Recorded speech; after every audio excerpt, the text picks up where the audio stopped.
Josh Marshall, founder and editor of Talking Points Memo, and Melinda Henneberger's editor-in-chief of PoliticsDaily.com. On Greta Van Susteren last night, let's take a look at Sarah Palin. She must have saved this for Fox in this interview.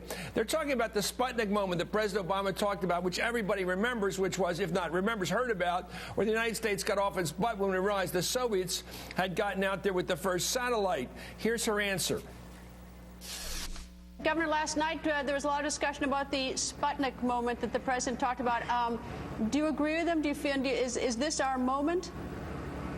That was another one of those WTF moments, that when he has so often repeated this Sputnik moment that he would aspire Americans to celebrate. And he needs to remember that what happened back then with the former communist USSR and their victory in that race to space, yeah, they won, but they also incurred so much debt at the time that it resulted in the inevitable collapse of the Soviet Union. Well, the Soviet Union, of course, went down, of course, after the failure of the attempted coup out there, and Yeltsin stood up against them, standing on the tanks, one of the most heroic moments in history, standing up against the Red Army. That was in '91 in August. Of course, Sputnik was in 1957. So the connection here, let me go to Melinda, the connection between the space race, which began, of course, with Sputnik overtaking our satellite efforts, and then we, of course, killing them in the space race. Why would Sarah Palin, who believes in American exceptionalism, say we lost the space race when everybody on planet Earth knows we got to the moon first, breaking all human history by going to another world, and the Soviets gave up.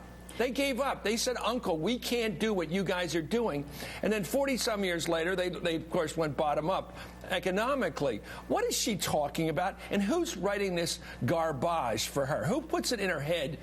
But, Chris, let's start with her. No, don't change the subject. Who's putting this stuff in Sarah Palin's head? I don't think there's any good evidence that Sarah Palin has much of a team. I think she has yes people, and she doesn't have professionals working for her.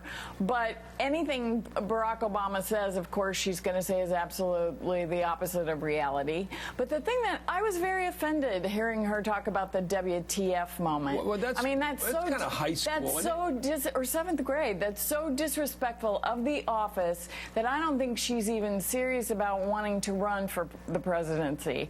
I think that if she were, she wouldn't be speaking in a way that really does not make her look like a pro. Well, to those who, I'm a little slow on this, Melinda. I know it's like people say BTW. A friend of mine always says, by the way, and some people say, oh my God, OMG, and of course, what the? We're used to that other word. But you're right. Here's a woman running for president, perhaps, talking like this. Josh, what do you make of this? I don't know whether you were offended by her lingo. I think it's childish and they're playing to the sort of the peanut gallery with this kind of talk, not really playing it like you're really running for president, talking about this kind of stuff. But I'm offended by the absolute, seems to be weird sense of American history we're getting from these people like her and Bachmann. The other night, Bachmann was talking about how slavery was ended by the founding fathers. We didn't have to have a civil war or any of the fights that were on in the U.S. Congress all through the early 19th century with the compromises and Henry Clay and all that. None of it ever happened. And now we lost the space race to the Soviets and that bankrupted them. Don't they have some floor of knowledge they have to have for these people on the right to think of them as presidential material? Josh. Apparently not. I mean, both of them have pretty, creative approaches to American history. To me, the key here is that the Republicans sort of, I don't want to say the devil, but, kind of made their deal in 2009 and 2010. And it's people like Sarah Palin and Michelle Bachmann and a lot of other people who generated a lot of energy on the right. Not only them, but them, them and others to a great degree. And now they're sort of looking towards 2012. They're in the majority in the House, but they've still got these two who are there, and I think that there are people in the Republican Party who now want to wish these two would sort of move to the side, but they've sort of made that deal, and it's hard to get out of now. But how can you tell your kid, if you're a conservative, a reasonable conservative, a lot of them out there would say my kids have to study in school because then you may get to be president someday, where these people with manifest ignorance, balloonhead, in this case of Bachmann, who knows absolutely nothing, running for president, and like when Katie Couric says, what do you read?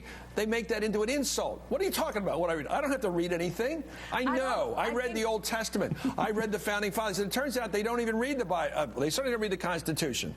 They don't. They're just trying to be provocative. Obviously, they don't care if it's based anything they say. But are these people that cheer them think? Aren't they thinking? These people are running for president, making fools of us. My big question, as I said before about Michelle Bachmann, is: does she have a staff? Does she not have anybody who would say to you, saying that the Founding Fathers ended slavery is a ruinous statement for you to Let's all make? recall the reason there was a Republican Party. It wasn't to cut taxes. It was to stop the expansion of slavery into the territories, into the new states, so that it wouldn't become permanent.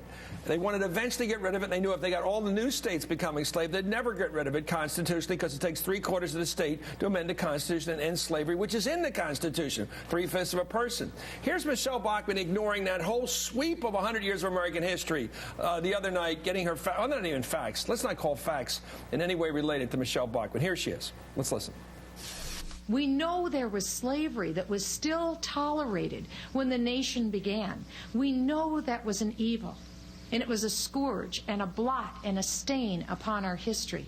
But we also know that the very founders that wrote those documents worked tirelessly until slavery was no more in the United States. And I think it is high time that we recognize the contribution of our forebears who worked tirelessly, men like John Quincy Adams, who would not rest until slavery was extinguished in the country. Josh Marshall, John Quincy Adams, of course, is the son of John Adams, one of the Founding Fathers, and I understand I know he was. I read about the Amistad and all that. He was the great lawyer on that case and everything. We all know that, defending the slaves who were revolting. But we did have from the 1776 onward till 1861 to the war, we had slavery, and it wasn't until the Emancipation Proclamation emancipated those in the South, and eventually all slavery was outlawed under the 13th Amendment. How can somebody go out there? She does this little scribble, the Founding Fathers, and she acts like they wrote something down.